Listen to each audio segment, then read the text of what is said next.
The release of Dragon Ball Super Superhero is right around the corner, and now our boy Gohan is right back in the spotlight where he hasn't been in quite some time. So, to celebrate that, I have released the brand new potential restored merchandise line. My first Gohan themed merch.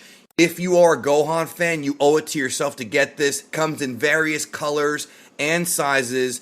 We put out some of the coolest merch ever, and this is another addition to the Geekdom 101 store. I'll leave a link down below. Get yours right now.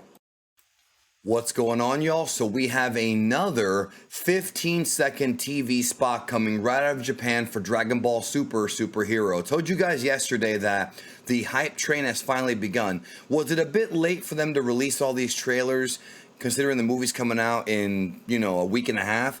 2 weeks basically? Yeah, I could see that. I could see why people would say that, and I agree. The promotion for this film has not been the best, but now, better late than never, I guess, we're getting more clips and more shots of what's happening in this movie. So on this video, I'm going to be doing my typical scene-by-scene, shot-by-shot TV spot breakdown. It's only 15 seconds. We won't be here very long. I do want to say before we begin, I want to thank you guys for your patience and support for, a number of years, and even now, I was away on vacation in Vegas this past weekend. I would have covered this for you guys when I was here, but I was gone from Friday to early Monday morning, and I wasn't able to do it. But I appreciate your understanding on that and your support as always, because a lot of people were saying a lot of good things, and I really appreciate it. So let's go ahead and get to this clip here, 15 seconds from the movie. We're going to break it down scene by scene, and I will discuss with you, what I think is going to happen, what I know is going to happen, and maybe get your ideas too in the comments. I'll be doing a stream about all of this very, very soon, probably this week. So keep an eye on your notifications. Also, make sure to check your, if you're not getting notified of my content, unsubscribe, resubscribe, hit the notification bell, and you should have it. So let's go ahead and get to it now. First scene right here is, well, it's a craft taken off, which is a Red Ribbon Army craft. This is not trailer trickery. This is a Red Ribbon Army's craft, and this is early in the film. I'm not sure if this is when they actually do kidnap Pan. I don't believe it is, because this is from the city, not from the little area where Piccolo lives, where they got Pan at. Couple new shots here I want to go to. Of course, Magenta is the de facto leader of this new version of Red Ribbon. We have at the bottom of the screen the Toriyama credits that they always give him, of course. Shortly after here, we have a shot of Dr. Hito surrounded by Red Ribbon Army soldiers behind him. This is, of course, when Gohan finally goes to confront them. She's up in the tower, and they're all there. We saw this in the first trailer. Well, maybe the second trailer. Nothing new here. Gohan's big power up into Ultimate could, of course, be the Beyond Ultimate form we've been talking about. Again, I don't want to label it that yet, but that's all I can really call it, because we don't have any actual confirmation about what this is yet. We don't have that yet. I can tell you that, Beyond Ultimate was used in promotional material already, so that could be the name of the form, or it could just be like his ultimate form at his max power. But we know that Gohan has gotten stronger since the TOP. Well, no, not since the TOP, I'm sorry. Since he used the ultimate form in Dragon Ball Z in the TOP, he showed how much stronger he got there, both in the manga and in the anime versions. So he's definitely more powerful now than he was before. Is he on the level of Goku, Vegeta, Broly? I don't know about that.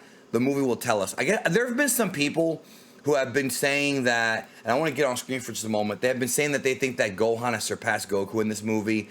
I don't know if that is the case. I think that Goku, Vegeta, and Broly are being kept out of most of the action of this film because of the fact that if they were involved, it would almost be too much of a cakewalk for them. Sort of like what they did in some of the old DBZ movies. This is Gohan's story. So keeping them out of the film for the most part, I think is a good idea, because Vegeta, Goku, and Broly will take whatever scene that they're in. They'll steal the show. You know what I mean? So in order to give Gohan his proper due, it might be a smarter idea to, take him out. Take them out, at least for most of the fight. Let Gohan do most of the work. Only use them when necessary. So I think that makes the most sense. We saw this shot also before. This is kind of a new shot right here. So the splash wave blast that you see right here, I saw some people theorizing it was Piccolo's move. I don't believe that's the case. Here we have Piccolo actively in. This is during the, by the way, that's a great shot right there of Piccolo. That is a great superhero shot of Piccolo, no pun intended there. We have the big explosion, and then we have Pan sort of running from said explosion. Now, I'm not sure if this explosion is the explosion at the end of the film when the final villain gets revealed, or if it's the final villain actually attacking, but it's right around the third act. We're now finally seeing stuff from the third act in this trailer, which is good. I'm very happy that the recent stuff has shown us more about the end of the movie. We're not going to get everything, but we'll get some things. Love that shot right there. Now, don't get fooled. These are two different shots, okay? Here we have Pan dodging the blast, right? Now then it cuts to, I love this shot right there of Gohan.